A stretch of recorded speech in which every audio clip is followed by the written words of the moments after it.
샬롬. 기쁜 마음으로 인사를 나누십시오.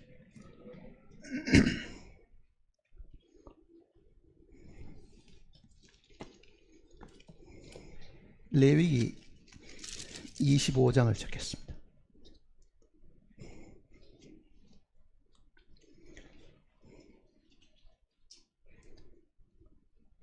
레위기 25장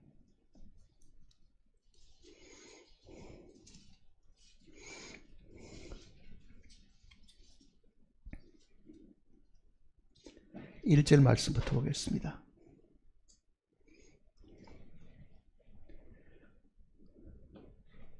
여호와께서 시내산에서 모세에게 말씀하여 이르시되 이스라엘 자손에게 말하여 이르라. 너희는 내가 너희에게 주는 땅에 들어간 후에 그 땅으로 여호와 앞에 안식하게 하라. 너는 6년 동안 그 밭에 파종하며 6년 동안 그 포도원을 가꾸어 그 소출을 거둘 것이나 7째 해에는 그 땅이 쉬어 안식하게 할지니 여호와께 대한 안식이라. 너는 그 밭에 파종하거나 포도원을 가꾸지 말며 내가 거둔 후에 자라난 것을 거두지 말고 가꾸지 아니한 포도나무가 맺은 열매를 거두지 말라. 이는 땅의 안식년임이라. 안식년의 소출은 너희가 먹을 것이니 너와 내 남종과 내 여종과 내 품꾼과 너와 함께 거류하는 자들과 내 가축과 내 땅에 있는 덜 짐승들이 다 그 소출로 먹을 것을 삼을지니라. 너는 7 안식년을 계수할지니 이는 7년이 7번인즉 안식년 7번 동안 곧 49년이라. 7째 달 열흘날은 속죄일이니 너는 뿔나팔 소리를 내되 전국에서 뿔나팔을 크게 불치며 너희는 50년째 해를 거룩하게 하여 그 땅에 있는 모든 주민을 위하여 자유를 공포하라. 이는 너희에게 희년이니 너희는 각각 자기의 소유주로 돌아가며 각각 자기의 가족에게로 돌아갈지며 그 50년째는 너희의 희년이니 너희는 파종하지 말며 스스로 난 것을 거두지 말며 가꾸지 아니한 포도를 거두지 말라. 이는 희년이니 너희에게 거룩함이니라. 너희는 밭의 소출을 먹으리라. 기도하십시다.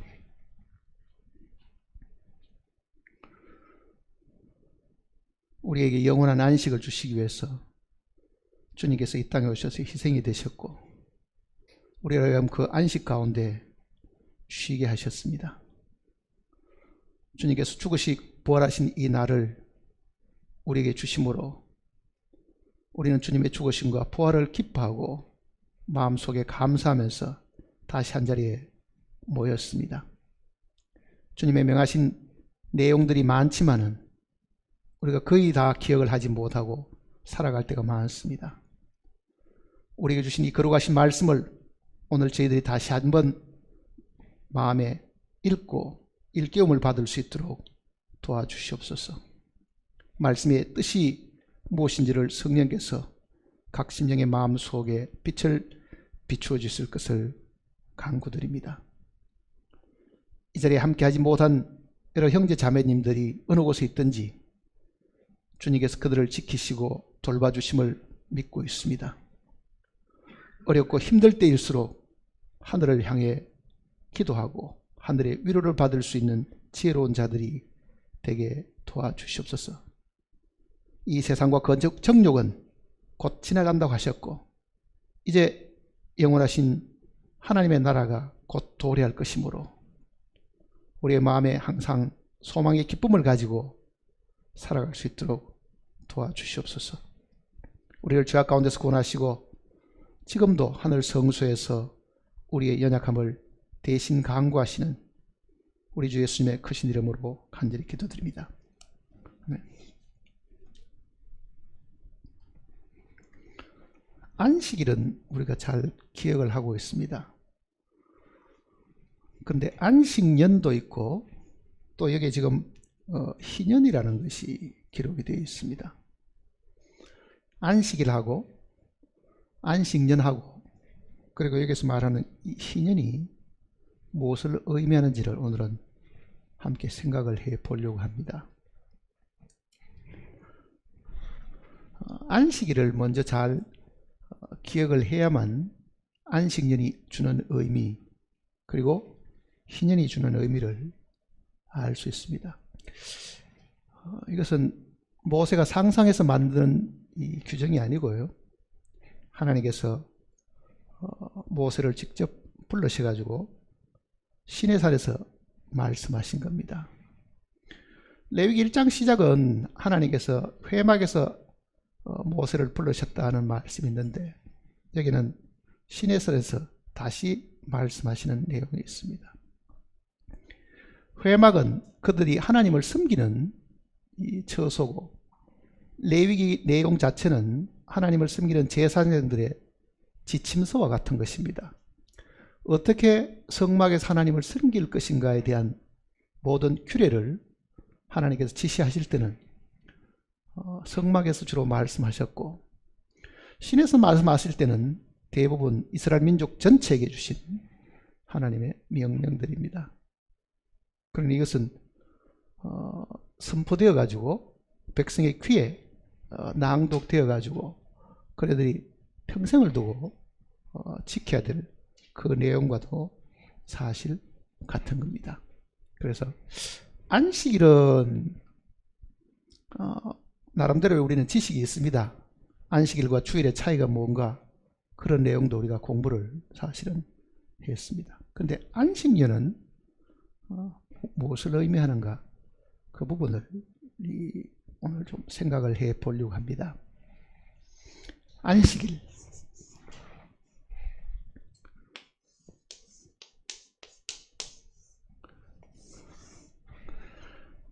안식을 주신 날이 있다는 이야기잖아요. 안식일.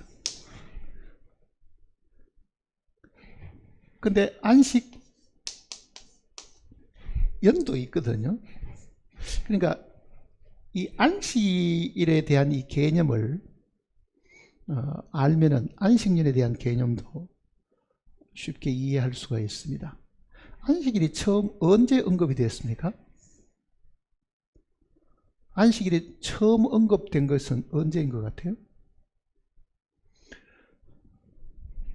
창세기 2장에 그 내용이 처음 언급이 되어 있습니다. 창세기부터 한번 보시죠.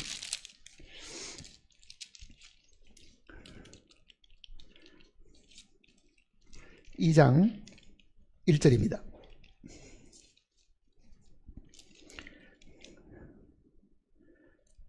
천지와 만물이 다 이루어지니라. 하나님이 그가 하시던 일을 일곱째 날에 마치시니 그가 하시던 모든 일을 그치고 일곱째 날에 안식하시니라.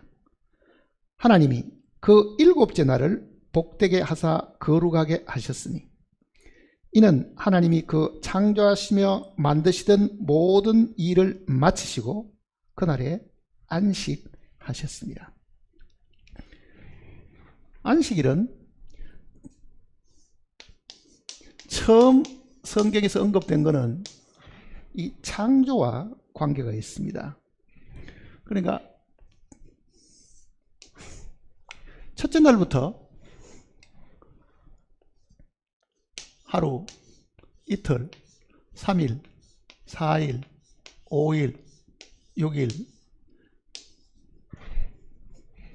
그리고 하나님께서 제7일째 안식을 하셨습니다. 그러니까 안식일 하는 그 뜻이 영어로는 세버스라는 단어가 있는데요. 이 단어는 본래 세븐, 우리가 말하는 7하고 관계가 있습니다. 7일째 그런 뜻입니다. 세버스라는 단어가 7일째. 그러니까 7일째에 하나님이 창조의 모든 일들을 다 끝을 내시고 완성하시고 제7일째 하나님이 쉬셨습니다. 이때는 사람에게 안식일을 지키라고 명령하신 것이 아니고 하나님이 6일까지 천지 창조하시고 제7일째 안식하셨다. 그 말만 있지 하나님이 안식하셨으니까 너도 쉬어라. 이거를 계명으로 사실은 주시지를 않았습니다. 근데 이게 계명으로 주어진 거는 긴 세월이 흘러가지고요, 이스라엘 민족이 애굽 땅에서 나오고 난 이후입니다. 출애굽기 20장을 보세요.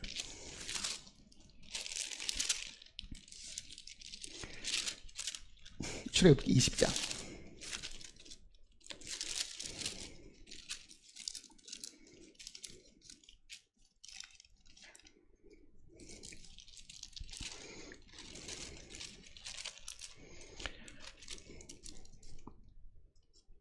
(8절입니다) 20장 8절. 안식일을 기억하여 거룩하게 지키라. 자, 안식일을 계명으로 주셔가지고 사람으로 지키게 하신 것은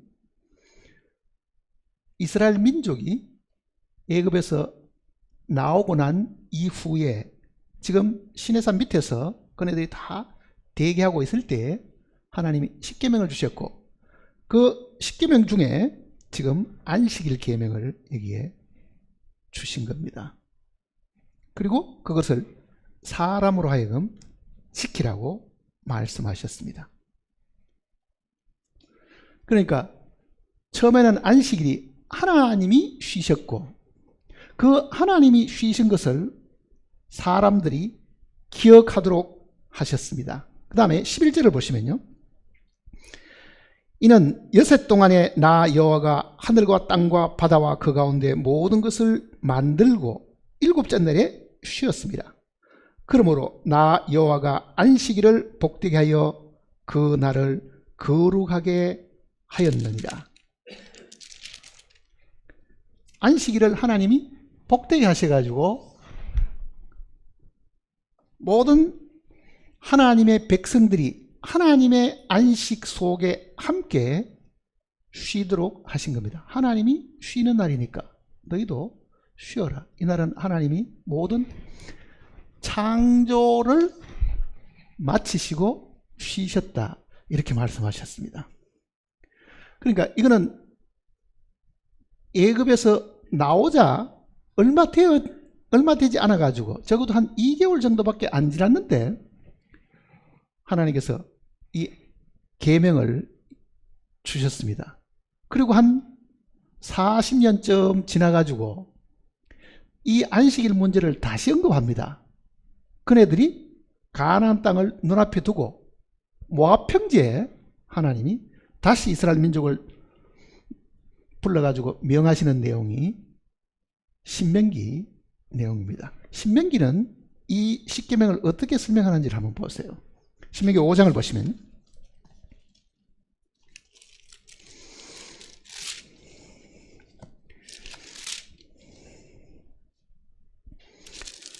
신명기 5장 12절입니다.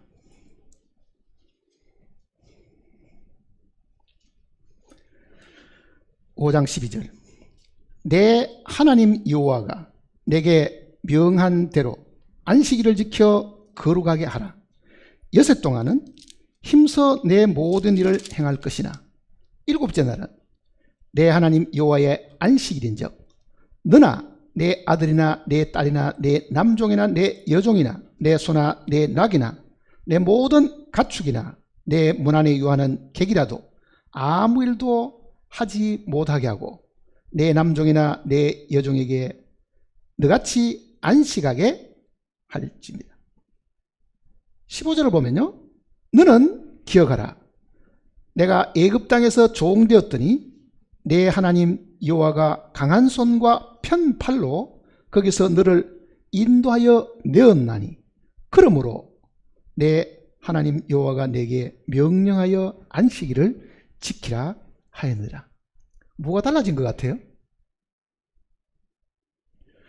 신명기 내용은요, 출애굽기 내용의 이 십계명하고 안식일 문제가 다르게 설명을 했습니다. 자세히 읽어보시면 이런 뜻이 있습니다. 처음 안식일은 하나님이 창조하신 것이고 이 창조일은 하나님이 쉬셨다고 말씀하셨는데 긴 세월이 흘러가지고 모세가 이스라엘 민족을 애굽 땅에서 인도하고 낸 이후에 하나님이 자기 백성에게 하나님의 안식일 날도 너희도 쉬어라 이렇게 말씀하셨고, 그리고 40년 광야 생활이 끝이 나고는요, 이 안식일을 지키되 너희가 애굽 땅에서 구속받은 것을 기억해 가지고 지키라 이렇게 말씀하신 겁니다. 그러니까 출애굽기 20장의 안식은 창조의 안식을 이야기하는 겁니다. 신명기 5장의 안식은 구속받은 것에 대한 안식입니다. 이 차이가 사실 있습니다. 이 내용이요. 자, 우리가 이렇게 한번 생각해 보세요.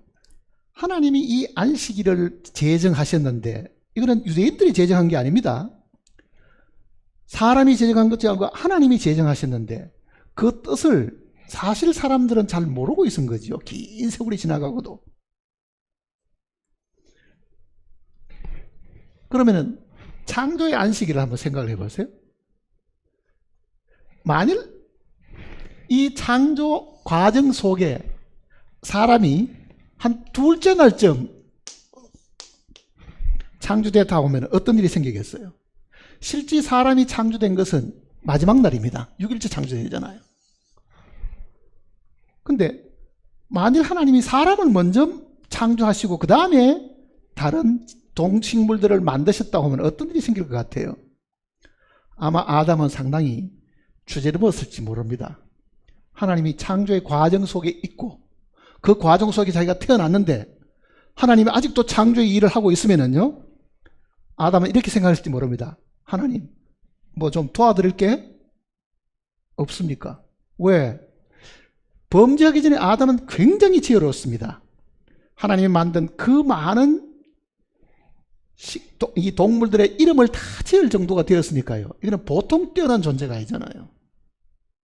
근데 사람은 둘째 날도 아니고 셋째 날도 아니고 마지막 날 창조를 받았습니다.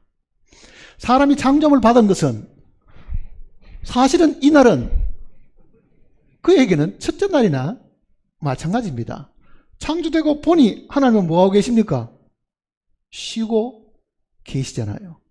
그러니 안식일이 주는 그 의미는요, 사람이 하나님을 위해서 할 수 있는 것은 아무것도 없고 사람은 오로지 창조로부터 하나부터 열까지 다 받아서 누리는 존재고 그것을 감사하는 존재라는 것이 본래 이 창조의 안식 속에도 사실은 들어 있습니다. 그 말은 어떤 사람이 참으로 구원을 받았다고 말하는 사람은요, 무엇을 하려고 하면은 사실은 그 사람의 구원을 한 번은 다시 생각을 해 봐야 됩니다. 구원의 시작은 뭡니까? 하나님을 위해서 무엇을 하는 데 있지 않고 하나님이 해놓은 것에 쉬는 것이 구원의 시작이잖아요. 우리는 쉬는 것을 먼저 하고 그 다음에 하나님을 위해서 일을 하는 거지, 일을 하고 난 다음에 그 대가로 하나님께로부터 은혜를 받고 하나님의 사랑을 받는 것이 사실은 아닙니다. 그러니 실제 사람은 하나님이 모든 것을 다 예배해 주셨고 하나부터 열까지를 다 주셨으니 하나님은 주시는 분이고 우리는 받는 존재이기 때문에 받아서 주신 분을 항상 마음속에 사랑하고 주신 분을 경외하고 그 계명을 따르도록 하나님이 처음부터 사실은 계획하신 겁니다. 그러니까 출애굽기 20장에 있는 이 안식은 이 백성들이 그걸 잘 모르니까요, 처음에는 이 창조의 안식을 지키도록 사실은 명했습니다. 그렇지만은 가나안 땅에 들어가면은 뭘 하라고요? 너희가 구속받은 것을 기념해 가지고 안식일을 지키라 이렇게 한 겁니다. 구속받은 것을 기념해 가지고 이거를 먼저 머릿속에 생각을 하고 그 다음에 오늘 공부하려고 하는 레위기 25장을 이제 생각을 해 보겠습니다. 자, 안식일 날은 글자 그대로 안식이잖아요. 쉬는 건데 다 손을 놓아야 됩니다. 아무것도 일을 해서 안 됩니다. 본인뿐만 아니고 남녀 종들이나 심지어 짐승들까지도 안식을 하게 해야 됩니다. 일을 해서는 안 된다. 일을 해서. 그러니 짐승들에게도 하나님은 뭘 주셨습니까? 안식일을 주신 겁니다. 짐승들도 피조됐잖아요, 사실은. 짐승들. 그러니까 안식일은 사람이나 짐승이 아무 일도 하지 않고 하나님이 해놓으신 모든 것들을 누리도록끔 해 주신 거고, 그 누림 속에서 창조주 하나님을 기억하도록 사실 해 주신 겁니다. 자, 레위기를 이제 다시 보시면요.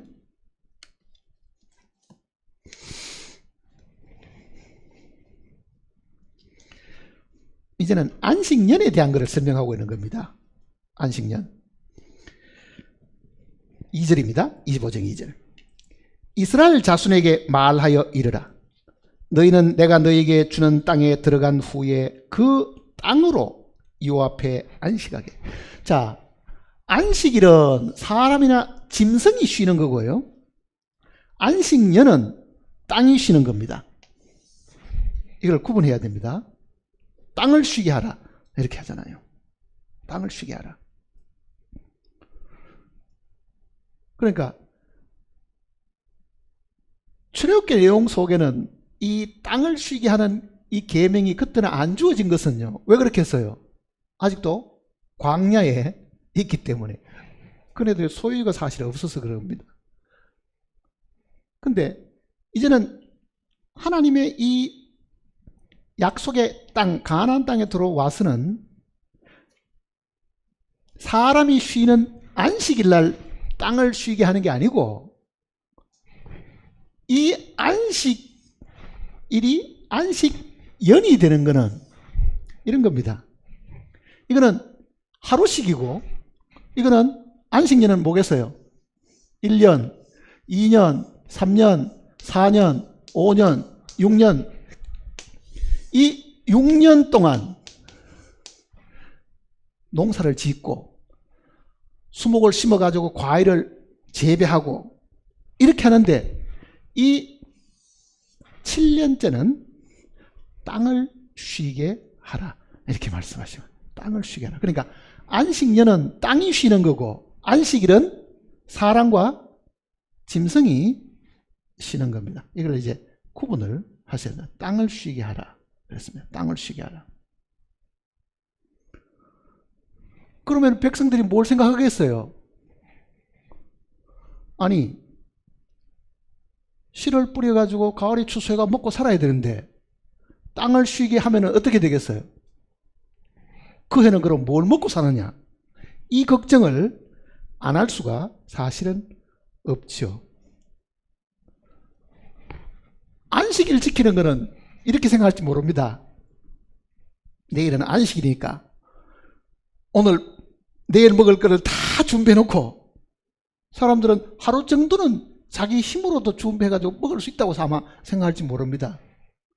그런데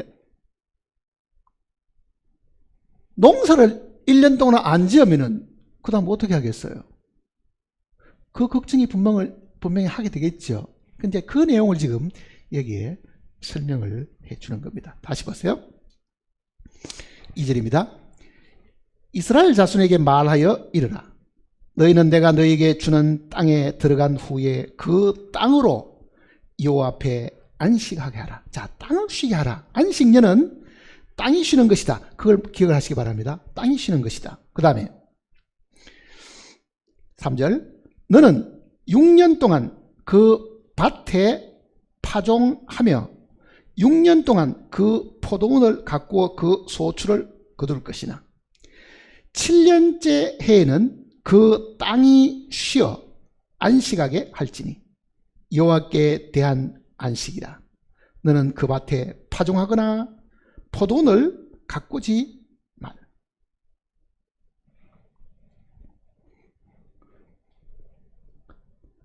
사람들이 굉장히 아마 걱정을 많이 했을지 모릅니다.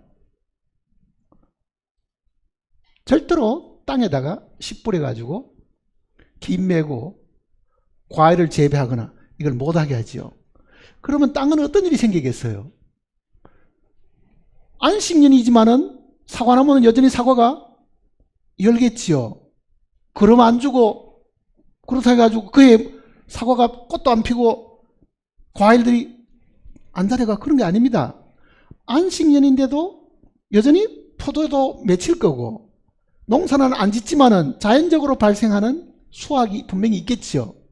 그거를 또 못 거둬들이게 하는 거예요. 자연적으로 땅이 쉬는 동안에 생겨난 이 모든 농작물들은 그 덜판에, 그 과수원에 그대로 다 둬라. 왜? 여기 보면 이렇게 되어 있습니다. 5절 보세요. 내가 거둔 후에 자라난 것을 거두지 말고 가꾸지 아니한 포도나무가 맺은 열매를 거두지 말라.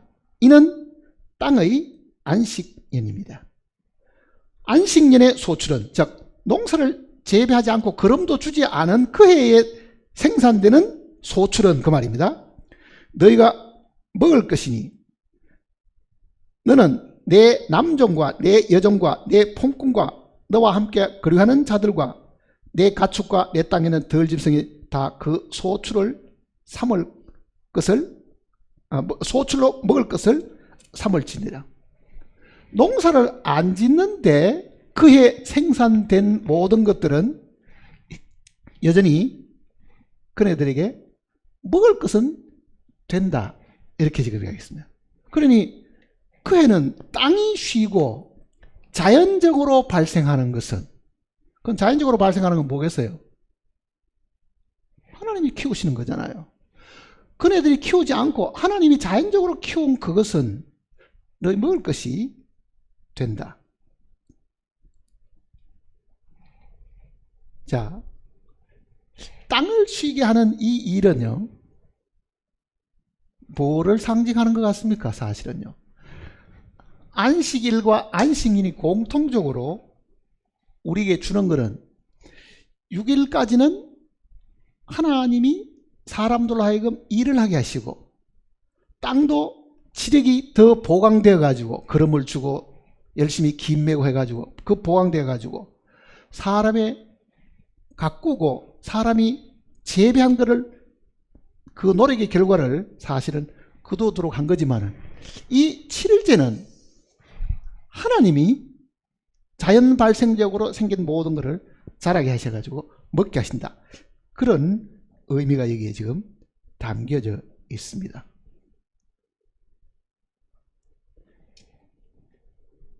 뭐를 하나님께서 이스라엘 백성들에게 가르쳐 주시려고 이 내용을 이야기하실까요?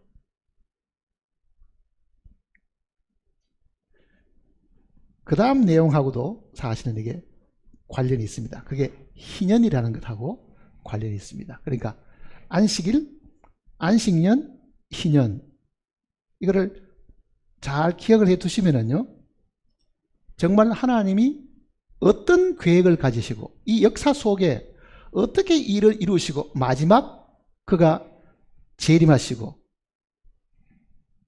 다스리시고, 그리고 우리가 그 천년왕국 속에 들어가서 그리고 영원한 생활 속에서 어떻게 누릴 것인가를 이야기를 하고 있는 겁니다. 그러니까 이거는 하나님의 이 예언의 연대기하고도 사실은 관련이 있습니다. 과거의 성도들은 이렇게 생각했습니다. 주께는 하루가 1000년 같고 이렇게 말씀하셨으니까 아마 구약 4000년, 신약 2000년, 그러면은 6000년이니까 이거는 6일이 될 것이고, 제 7일째는 마지막 천년왕국이 올 것이다. 그러면 그 천년왕국이라는 것이 결국은 하나님이 안식하신 그 기간이 될 것이다. 그때는 사람의 노력과 수고와 관계없이 주님이 이 땅에 오셔가지고 모든 것을 다 회복을 하셨으니까 그 해는 우리의 노력과 수고로 뭐가 나오는 게 아니고 뭐겠습니까? 하나님이 키우신 것으로, 하나님이 키우신 것으로 모든 것을 공급하는. 지금은 우리가 먹고 살기 위해 가지고 노력하고 수고하고 아무리 땅을 파고 김을 매도 수고한 것에 몇 퍼센트 정도밖에는 생산이 안 되는데, 그때는 땅이 회복되지요. 황무지가 회복되지요. 사막이 꽃이 피게 되지요. 그러니 땅이 스스로 지력을 회복해 가지고 생산하는 그런 날이 올 것이다. 많은 성도들이 그 부분을 그렇게 생각을 한 적도 사실은 있습니다. 그러니까 이 안식은 장차 주님이 이 땅에 오셔가지고 다스리시는 이 천년왕국의 시절 그 내용을 이야기하고 있음을 예표로 주신 것은 사실입니다. 그 다음에 보세요. 이제 안식연이 지나고 나면은 또 어떻게 해야 되느냐면요. 8절에 너는 7 안식년을 계수할지니 이는 7년이 7번인즉 안식년 7번 동안 곧 49년이라.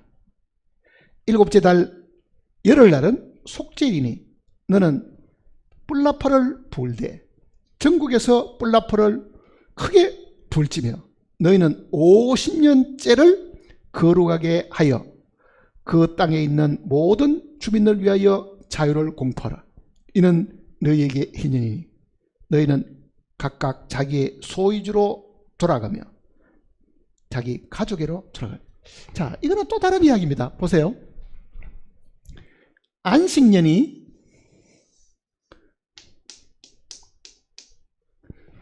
이렇게 한 번 지나가고 여기가 지금 7년째죠. 이런 과정이 2번, 3번, 4번, 5번, 6번. 그러면은 여기 지금 이거를 지금 이렇게 표시한 겁니다. 1년, 2년, 3년, 4년, 5년, 6년. 이것도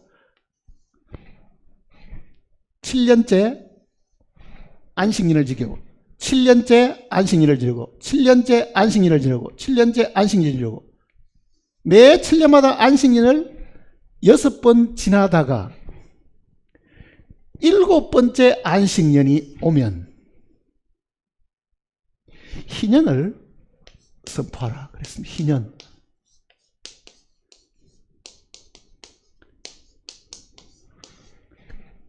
이거는 아주 기쁘고 즐거운 그런 해죠.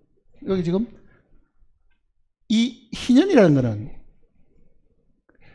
안식년이 7번 가서 그러면 요 해는요. 잘 보세요. 49년째 되겠죠. 49년째는 안식년도 보내고 또 그 다음 해는 50년째는 희년으로 보내야 됩니다. 그러니까 연이어서 2년을 쉬고 그 다음에 하나님께서 이제 다시 또 7년을 시작하는. 그러니까 49년째가 77이 49년째 안식년이 지나고 그 다음 해는 희년을 보내야 되니까 2해를 보내게 되죠. 이때는 그러면 어떻게 하느냐? 21절 보세요.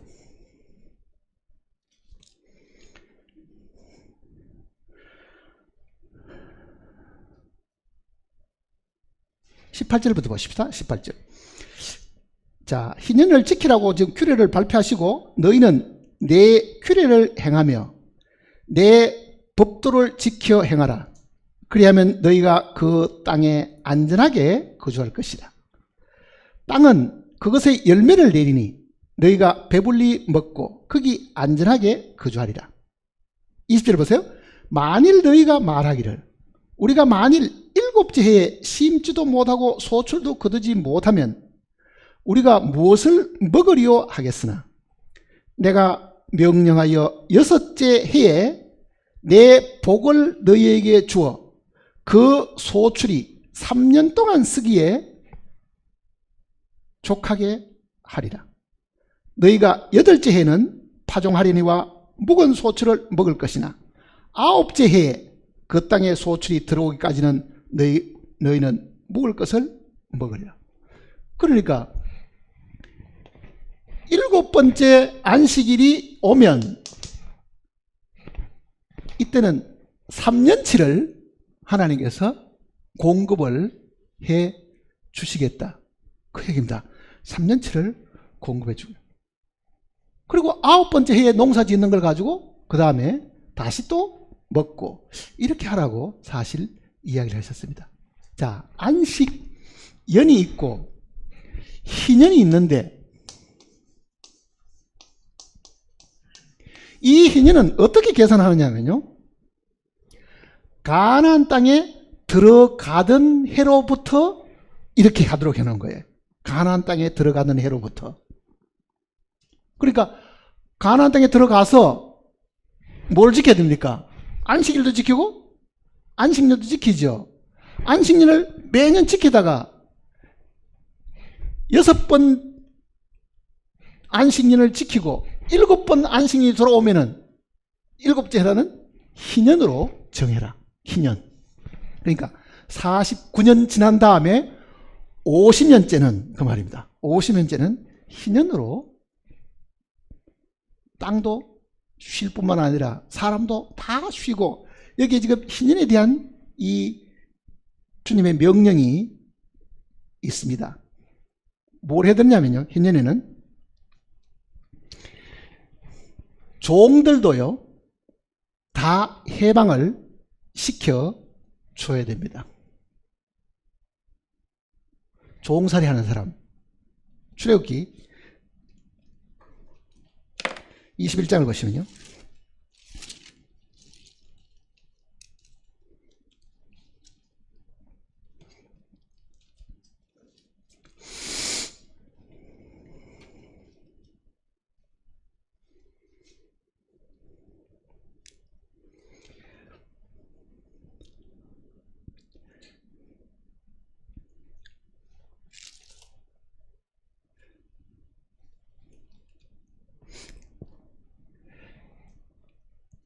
안식일 날은 쉬는 것을 강조했죠.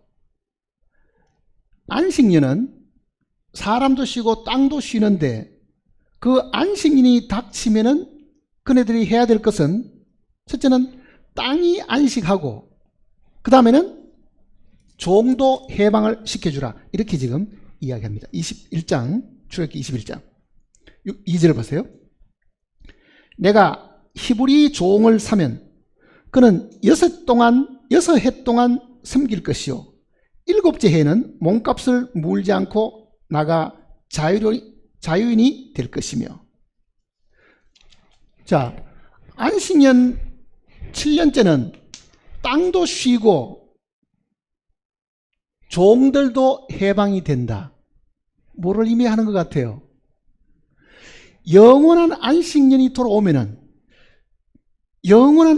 돌아오게 되면 주님이 이 땅에 다시 돌아오셔가지고 만일 안식년이 시작된다고 하면 그 안식년은 땅이 다 쉬게 되니까 하나님이 우리를 먹이시는 공급이 있고, 뿐만 아니라 모든 죄의 종된 사람, 사람의 종된 사람, 이게 다 자유하도록끔 주라. 그 이야기입니다.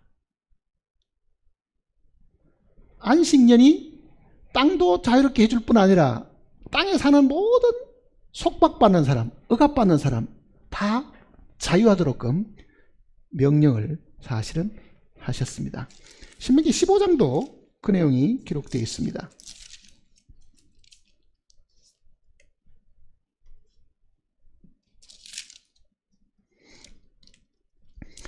신명기 15장 12절입니다.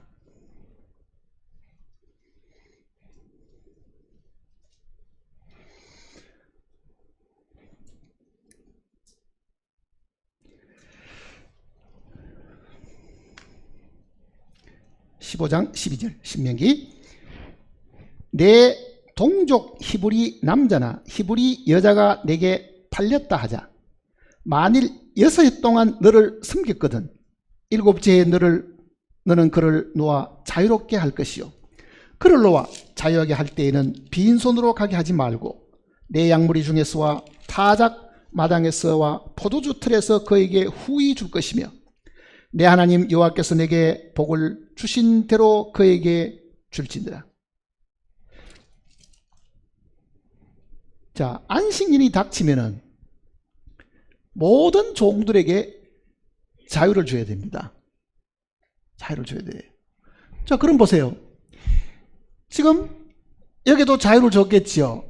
첫 번째 7년째도, 두 번째 해도 땅도 쉬고 여기도 자유를 줬겠죠. 매 7년마다. 여기도 자유를 줬죠. 여기도 자유를 줬죠. 이렇게 쭉 자유를 줘왔는데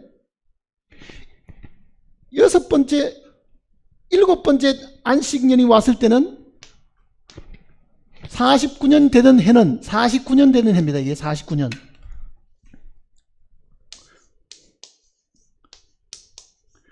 (49년의) 요 안식년도 다 자유를 주고, 그 다음 해 50년째는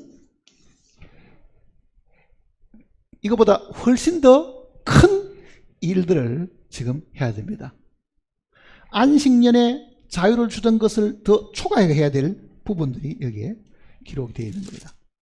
자, 다시 레위기 25장을 보시면요.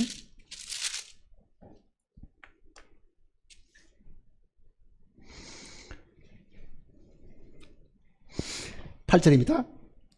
너는 7 안식년을 계수할지니 이는 7년이 7번인즉 안식년 7번 동안 곧 49년이라. 뭐하고 비슷합니까? 안식이 7번 지나간다. 레위기 우리가 23장 배울 때 어떤 절기하고 비슷해요? 77이 49가 뭐하고 비슷해요?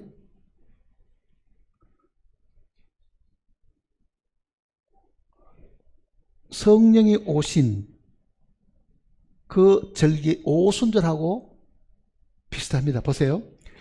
오순절은 이렇게 말씀하셨습니다. 7안식일의 수요를 계수하여. 7안식일은 뭡니까? 안식일이 7번 지나가니까 49일이죠.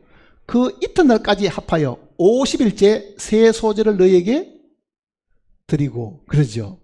그러니까 이 희년은 먼저 23장에 배운 오순절하고 관련이 있습니다. 이게 오순절하고.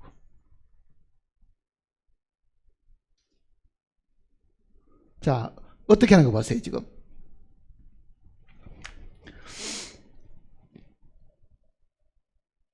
9절에 일곱째 달 열흘날은 속죄일이니 뿔나팔 소리를 내어 전국에서 뿔나팔을 크게 불지며 너희는 50년째 해를 거룩하게 하여 그 땅에 있는 모든 주민을 위하여 자유를 공포하라. 그러니까 희년은 자유를 얻는 해입니다. 마치 우리가 구원받고 오순절날 성령이 우리에게 주셔가지고 우리에게 영원한 자유를 주신 거잖아요.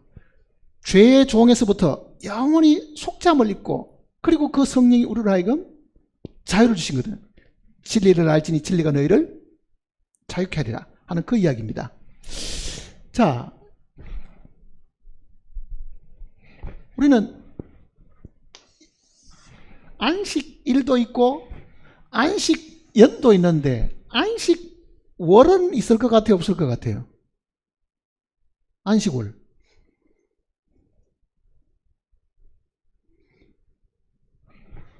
안식년. 우리 생각 같아서는 여기는 안식월 하나 있으면 좋겠죠. 그리고 안식연. 그러면 딱 이게 짝이 맞는 것 같은데, 사실은 이 안식월에 해당하는 것이 7월달입니다. 7월. 자, 유대인 달력에 하나님께서 명하실 때 이 7월은 주님의 재림과 관련이 있습니다. 우리는 지난 주일에도 절기를 세소로 나눈 것을 공부했습니다. 자, 봄철 절기는 6월절, 무교절, 초곡절입니다. 초곡절. 그리고 오순절. 이 네 개 절기는 봄철 절기인데 이거는 실제 정월달에 들어있는 거죠. 1월달에. 근데 3개월 한 반쯤 지나가지고 7월달이 되면은 3개의 절기가 남아있는데 여기는 나팔절, 속죄절, 그 다음에는 초막절, 이 3개 절기가 남아있습니다. 자, 이거는 7월에 있습니다. 7월에. 나팔절은 7월 1일이고 이거는 7월 10일이고 이거는 7월 15일에 있습니다. 앞에 세 절기는 1월달에 있고 오순절만 3월달에 있습니다. 3월에. 이 7월에 있는 이 7월 달이 사실은 안식월과 관계가 있습니다. 그 내용을 지금 여기서 한번 보시면 됩니다. 자, 9절 보세요. 일곱째 달 열흘날은, 자, 7월 1일은 나팔절이고 7월 10일은 뭡니까? 속죄절이죠. 그래서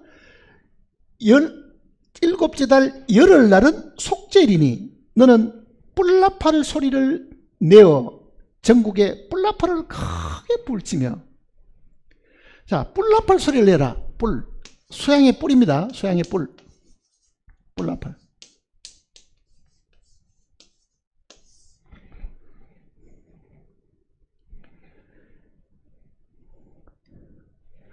순양을 잡아가지고 뿔나팔을 불기 때문에 본래 이 지금 희년은요, 유대인들은 요벨의 해 이렇게 보통 불렀습니다. 요벨의 해.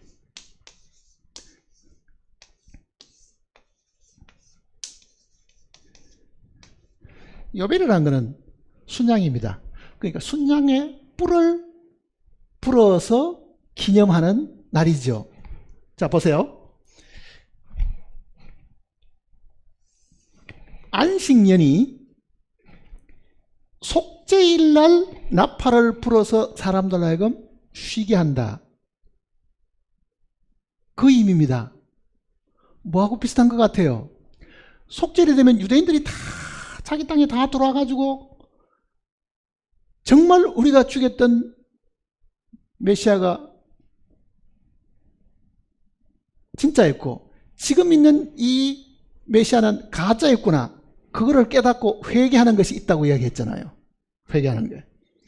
그 회개를 통해서 그 이스라엘 백성들이 그 억눌림에, 즉 그리스도의 그 핍박, 박해, 이 모든 것에서부터 이 유대인들이 뭘 얻겠어요?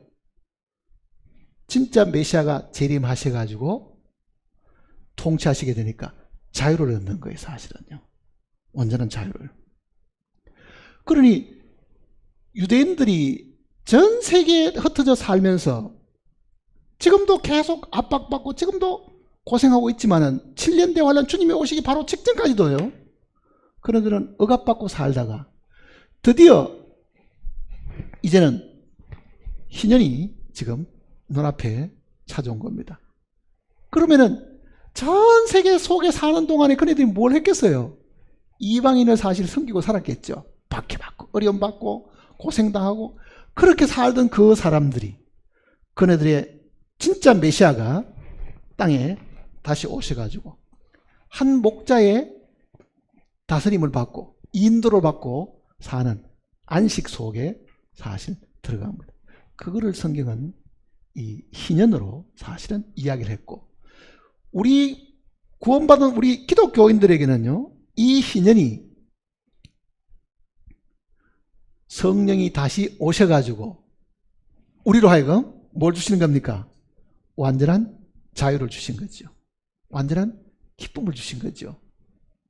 그게 이 안식년과 관련이 사실 있습니다. 자, 레위기 25장 다시 보세요.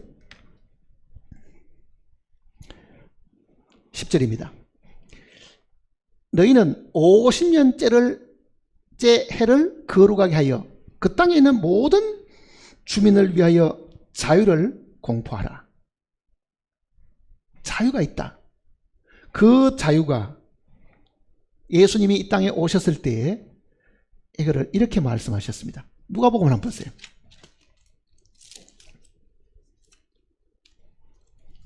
누가복음 4장을 보시면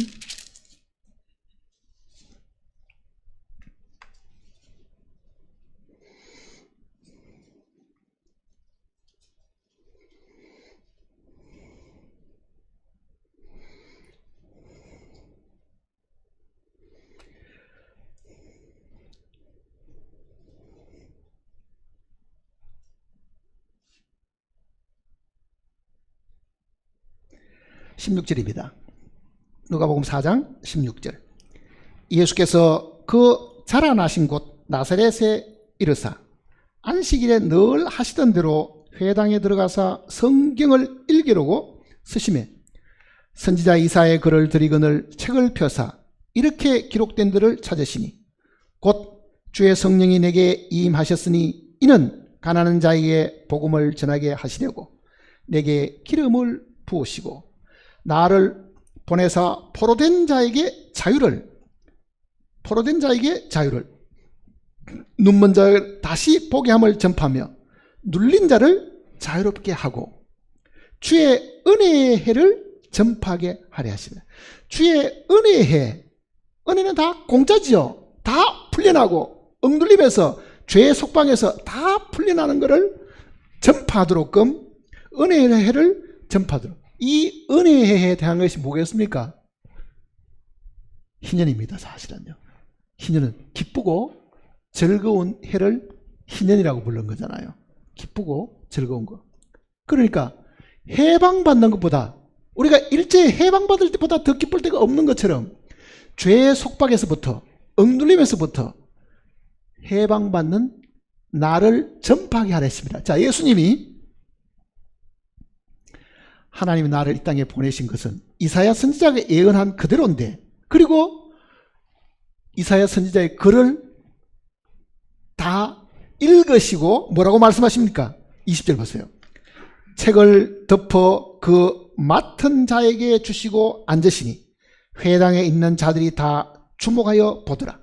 이에 예수께서 그들에게 말씀하시되 이 글이 오늘 너희 귀에 응하였느니라 하시고, 예수 그리스도가 바로 이 요벨의 해, 즉 뿔나팔을 불어가지고 자유를 선포하는 그분이심을 이야기하는 겁니다. 예수님이 바로 우리에게 자유를 주시는 분이고 그 자유를 선포하기 위해서 이 땅에 오신 겁니다. 그거를 우리는 복음이라고 말하는 거는요, 바로 그 은혜를 우리에게 선포하는 거잖아요. 사도 바울은 이 내용을 이렇게 설명했습니다. 고린도 후서를 보시면요,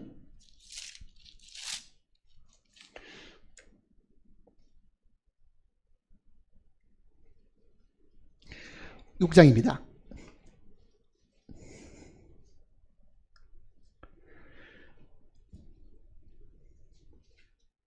고린도 후서 6장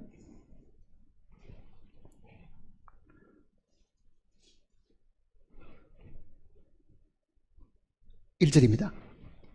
우리가 하나님과 함께 일하는 자로서 너희를 구원하노니 하나님의 은혜를 헛되이 받지 말라. 이르시되 내가 은혜 베풀 때에 너에게 듣고 구원의 날에 너를 도왔다 하셨으니 보라 지금은 은혜 받을 만한 때요 보라 지금은 구원의 날이로다. 그 말이 무슨 말이겠어요? 지금이 은혜의 해다, 그 이야기입니다. 쉽게 말하면은 지금이 은혜의 해다. 예수님이 바로 그 은혜의 해, 그 해를 선포하시기 위해서 이 땅에 오신 분이잖아요. 유대인들에게는 이게 의무적으로 주어진 일이지만은요, 예수님은 바로 우리에게 죄의 속박에서부터 그 무거운 짐에서부터 율법의 그 무거운 짐에서부터 억눌려 가지고 자유 없이 사는 그 사람들에게 자유를 주시기 위해서, 그 은혜를 선포하기 위해서 이 땅에 오신 분임을 이야기하셨고, 그에게 성령이 임해 가지고 그가 은혜의 해를 선포한 것처럼 오순절날 성령이 이 땅에 오셔 가지고 똑같이 뭘 하도록 해놨습니까? 은혜의 해를 선포하도록끔 해놓으신 거잖아요. 예수님의 12 제자들도요, 성령이 임하기 전까지는 다 두려워가 다 달아나 버렸습니다. 예수님 십자가에 못 박힐 때 그 밑에 선 제자들은요, 사도 요한밖에 없었습니다. 다 달아났습니다. 그러나 그네들에게도 오순절날 성령이 임해서 담대함을 얻고 정말 이 은혜를 선포하게 된 사람, 그게 복음의 사실 시작이잖아요. 복음의 시작. 자, 이 은혜의, 즉 안식, 이 연이 7번 지나가고 49년째 그리고 50년째 우리는 오순절 지키듯이 이 50년째 선포되는 이 희년에는 어떤 일을 해야 되는가, 그거를 지금 그 다음 보십시다. 신명기 다시 보시면요, 레위기 25장 다시 보십시다.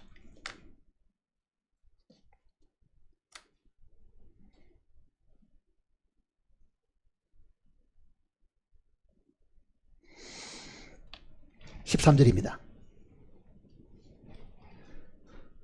25장 13절.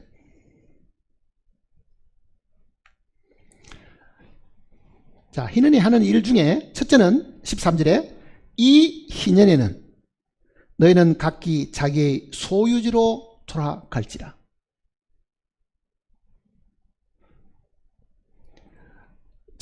각기 소유지로 돌아간다는 말은 본래 이스라엘 백성들에게 지파마다 하나님께서 배당해 준 땅이 다 있었잖아요. 근데 가난해 가지고 그 땅을 팔거나 빌려주거나 그런 모든 일들이 생겨도요, 이 희년에는 본래 자기 주인이 그거를 차지하게 해놓으신 거예요. 원위치로 돌아가도록 해놓은 겁니다. 그 다음에 23절은 또 희년이 되면 무엇을 해야 되냐면요, 토지를 영구히 팔지 말 것은 토지는 다 내 것입니다. 너희는 거류민이요 동관한 자로서 나와 함께 있느니라. 너희 기업의 온 땅에서 그 토지를 무르기를 허락할지니 만일 내 형제가 가난하여 그 기업 중에서 얼마를 팔았으면 그에게 가까운 기업 물을 자가 와서 그 형제의 판 것을 물을 것이요.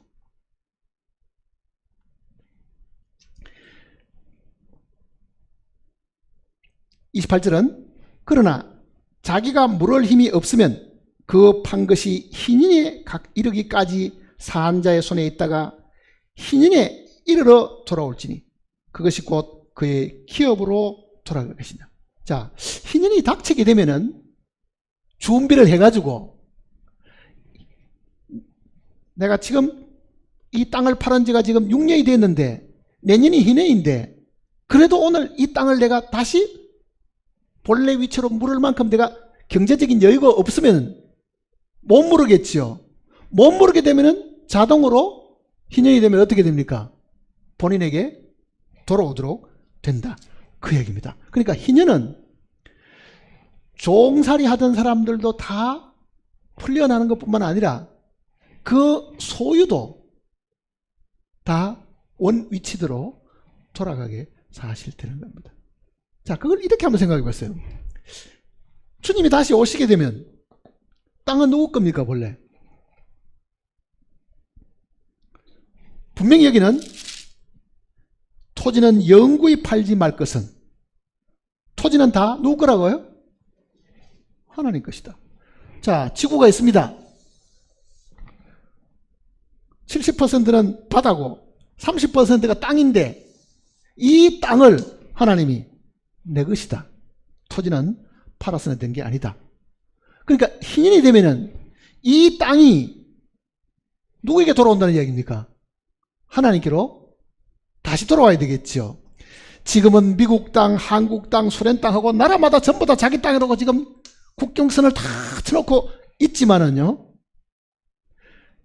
진짜 희년이 돌아오게 되면은 이 땅의 주인들은요, 다 이거를 손을 놔야 됩니다. 다 주님의 것이 되게 되어 있습니다. 계시록 11장을 보세요.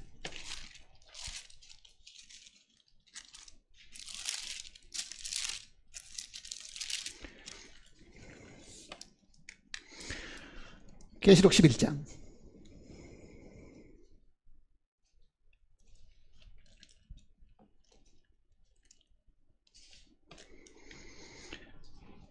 15절입니다.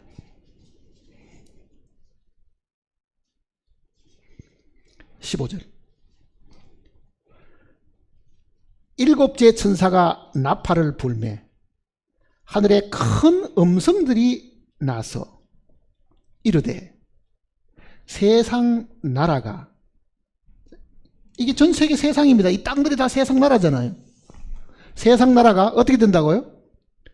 우리 주와 그의 그리스도의 나라가 되어 그가 세세토록 왕노릇 하시리로다. 다시 주님께로 돌아가죠. 지금은 미국 땅, 한국 땅이 아니라 그때 누구 땅이 됩니까? 주 예수 그리스도의 땅이 되잖아요, 사실은. 그러니까 희년이 본래 주인에게 돌아간다 하는 말은 내가 기업받은 것이 요만큼인데 요거는 내 땅에다가 아니라 실지 소유주에게 돌아가면 실지 소유주는 누굽니까?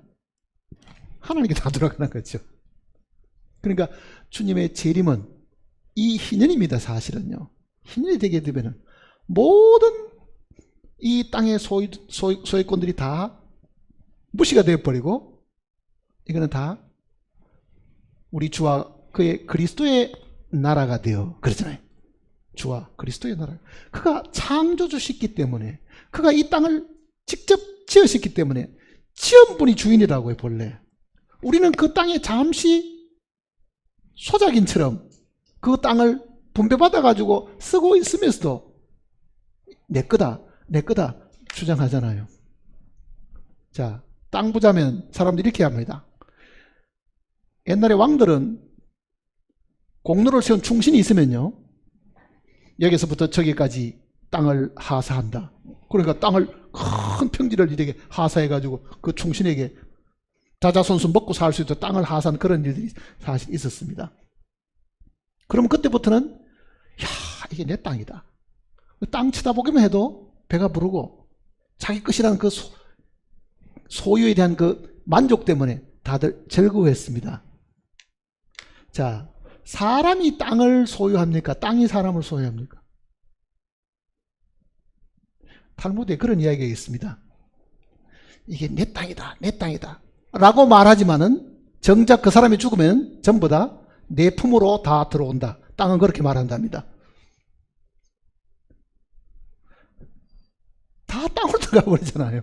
땅이 그 사람을 다 집어 삼키고 있는 거잖아요.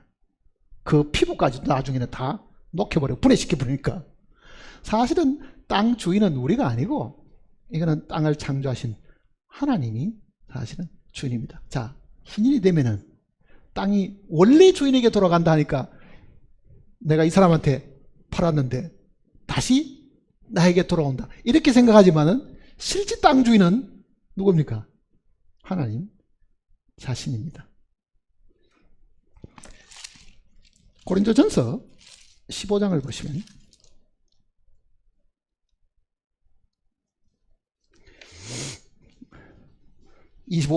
15장 24절입니다.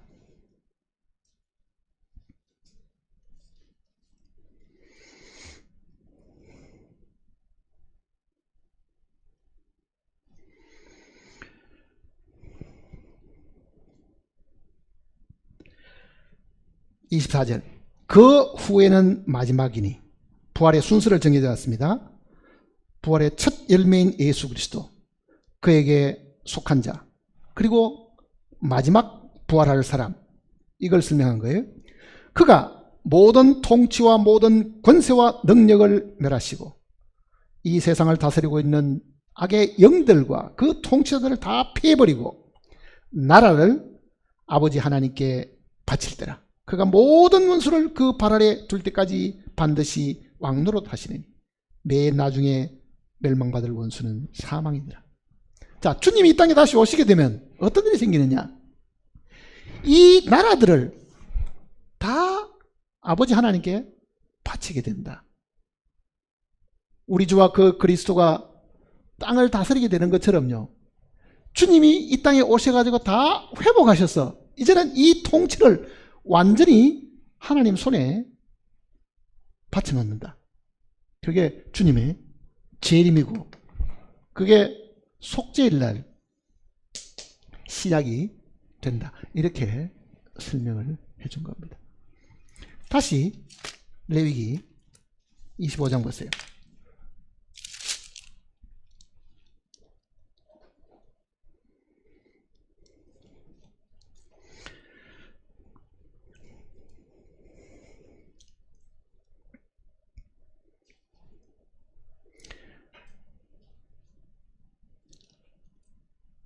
(39절입니다) 너와 함께 있는 내 형제가 가난하게 되고 내게 몸이 팔리거든 너는 그를 종으로 부리지 말고 품꾼이나 동거인과 같이 함께 있게 하여 희년까지 너를 섬기게 하라. 그러니 내가 혹시 사람을 부리는 일이 있다 하더라도 49년을 더 부려서는 안 된다. 그 얘기잖아요. 49년을 더 부려서는 안 된다. 무조건 희년이 되면은 아쉬워도 다 자유를 주라. 그러니까 이스라엘 백성들도 이거를 실제 그들의 삶 속에서 체험하도록 해주신 거예요. 그거는 우리가 주님 앞에 자유함을 얻는 것에 대한 예표입니다. 뭐가 똑같은 것 같아요? 주님이 우리를 사랑하셨으니 우리도 사랑하도록 하고 자유를 주도록 하고 모든 사람들이 하나님 앞에 기뻐하도록 명령을 사실은 해 주신 겁니다.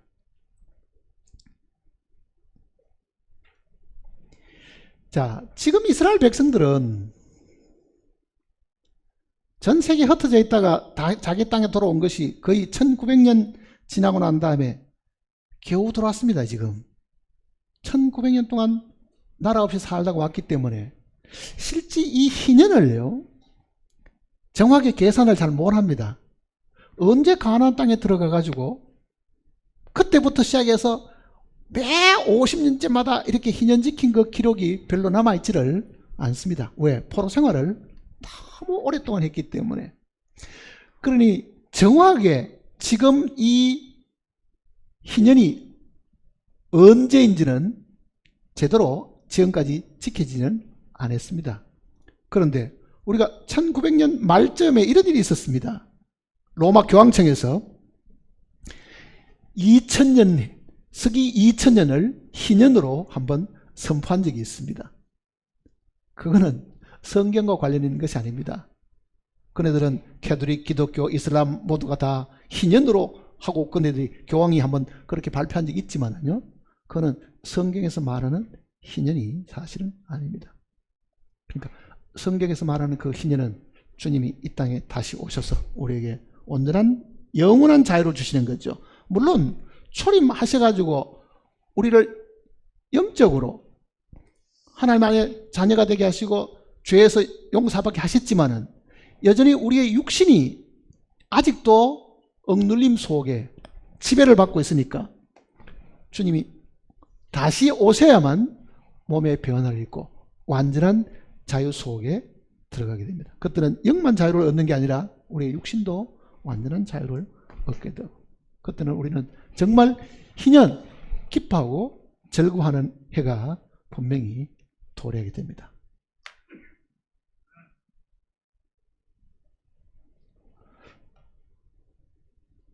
마음속에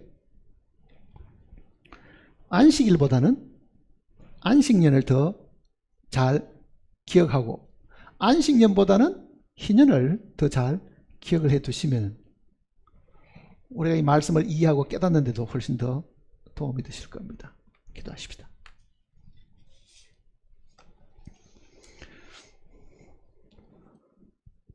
아버지 하나님, 우리의 참된 안식은 우리의 구주이신 주님이심을 분명히 알고 있습니다. 주님이 우리의 희년이심을 또한 저희들이 알고 있습니다.